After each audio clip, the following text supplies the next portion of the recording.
to provide all of the elements, earthly elements, minerals, metals, air, water, oxygen, gravity, all of that stuff that we now are just learning about, he already knew. It was already in his being to create it. Just as when you create, an artwork or the cake or a meal, all of those elements exist, right, in your kitchen or your workshop or your art studio. And because of your intellect, you bring them together to create your desired object. So how is it that it is so far-fetched in some people's minds that this wouldn't also be the case for the creation of mankind, of the earth, of the universe? And as I spoke of last evening, they're finding more and more, and certainly now it has been established and accepted in most of physics, quantum physics, and thermodynamics, and all of those other sciences, that yes, the universe had a beginning. So in order for something to have had a beginning, something had to cause it. What is that something? And that's really where the crux of the matter becomes, right? What was the something that caused the something else? And really, so the argument or the debate is whether that something came out of nothing,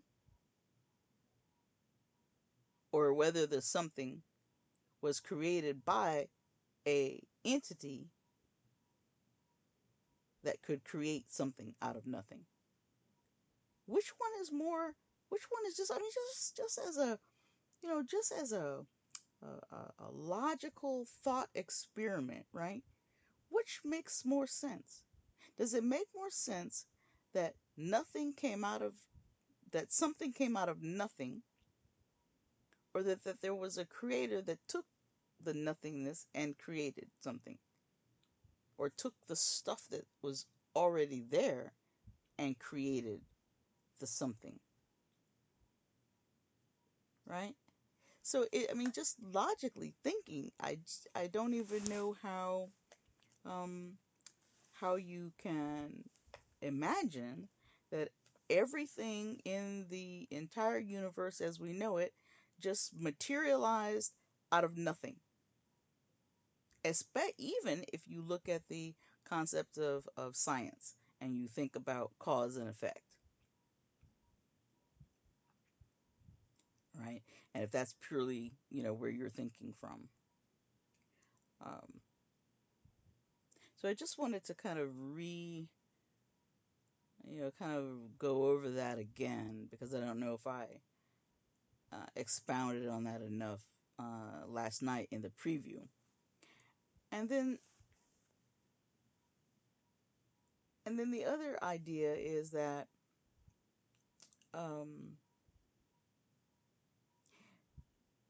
we tend to want to say that because we can't understand it. We remember way back in the first or second episode, I talked about the inability for man to think like God, right? And because we can't understand something, because we can't imagine it, we discount it, or we tend to think that if science can't answer it, then either there is no answer, or it can't be understood, right? Which is not true, because science does not answer everything. I mean, even in your own experiences, right? You don't have to have a physics degree, or maybe even a great deal of understanding about physics at all, to know that if you throw a ball up in the air, it comes down, right? You know that if you sit on a chair made properly, it's going to support your weight. You don't really have to know about, um, you know, any building, woodworking or construction, right? You don't know.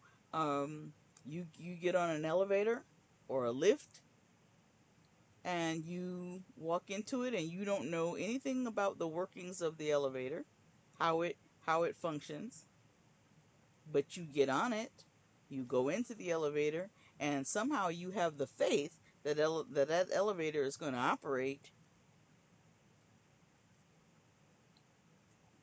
and you've experienced it, but you have no idea about the electronics and the mechanics and the weight distributions and all those things that go into creating that elevator.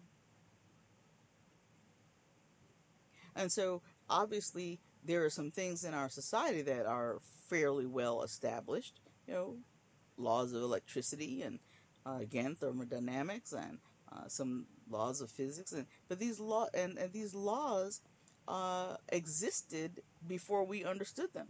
Just as you may not have any idea as a 3-year old how the cake appeared for your birthday, but it's there, and you experience through your senses, not through any science that tells you that this cake tastes good. Or when a baby has no concept, an infant, uh, first first month, second month of life, they have no concept about any of those things, and yet they know that if they drink the milk or if they eat, you feed them, they become satisfied somehow, and they don't even know the words to explain it, right? They can't say I am satisfied. So clearly, science does not explain that, and we don't need the science to understand that or to experience it. So science does not answer everything. Science does not answer all of our emotions and understanding them. Science does not answer, and I am a scientist, so I understand. I can appreciate and value science, but I also know that it has its limits, just as all of us have probably experienced in one way or another that medicine has its limits. Um, you know, Physical development and has its limits, and so forth.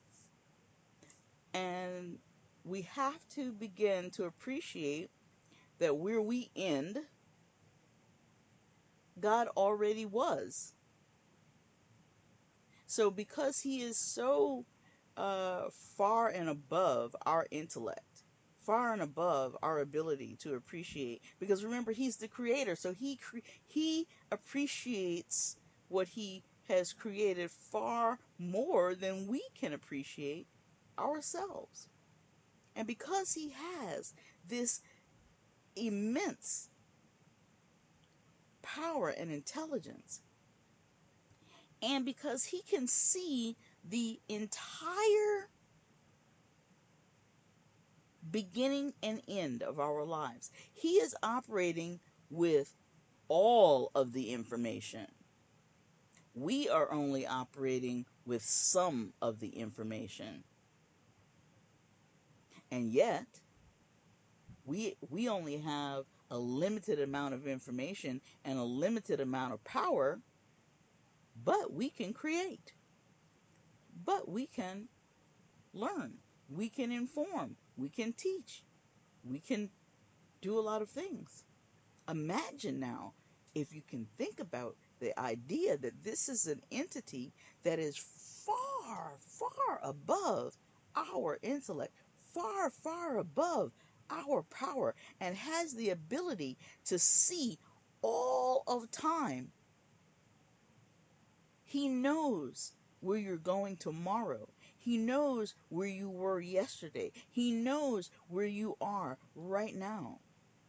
And with all of that, He is able to bring about those things in our lives, through contacts that will facilitate our development 10 years from now, because he can see the entire picture. I kind of liken it to, if you're a person that likes jigsaw puzzles, for example, and you have a jigsaw puzzle, let's say a good one, about 1,200 pieces.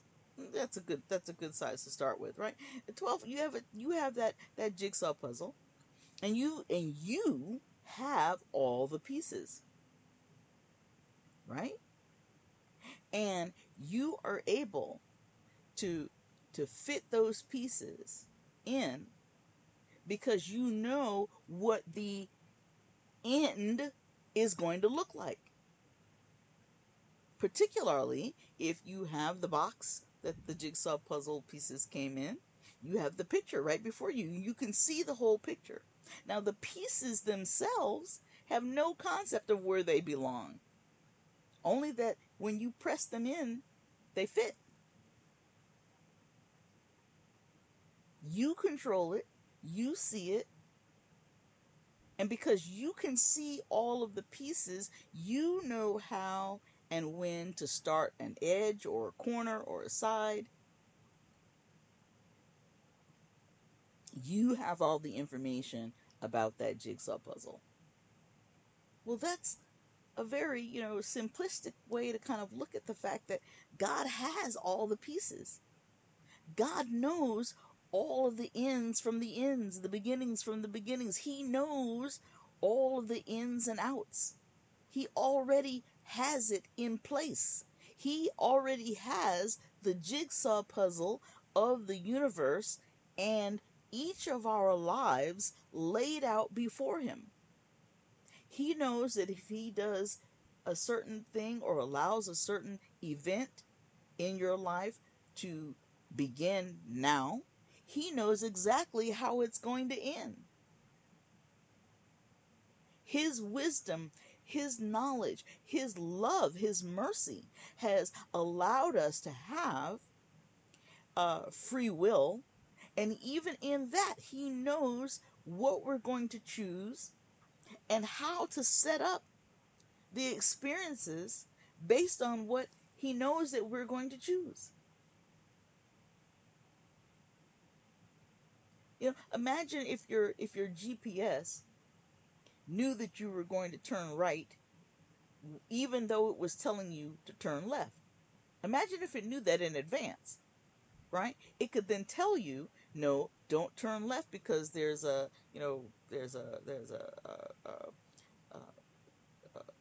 hole in the ground, and it's going to wreck your tires and your axle. But it would have to know that. Well, God already knows that.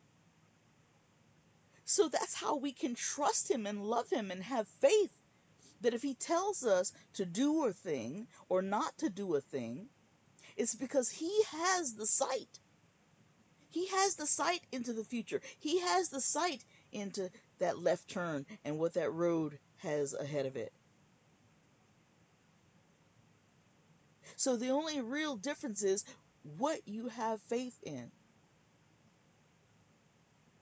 Do you want to have faith in a God that is all knowing, all seeing, the most intelligent, powerful being? Or do you want to put your faith in another human who is limited to space and time just like you are?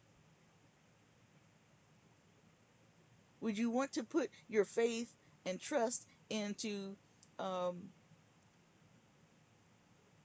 something, an entity that is less knowledgeable, or just as, or only equally as knowledgeable as you are? When you're seeking out to get a house built or a car, you know, do you go to someone who has less knowledge than you do, or just the same amount of knowledge? Ideally, you want to go to somebody who has more knowledge, right?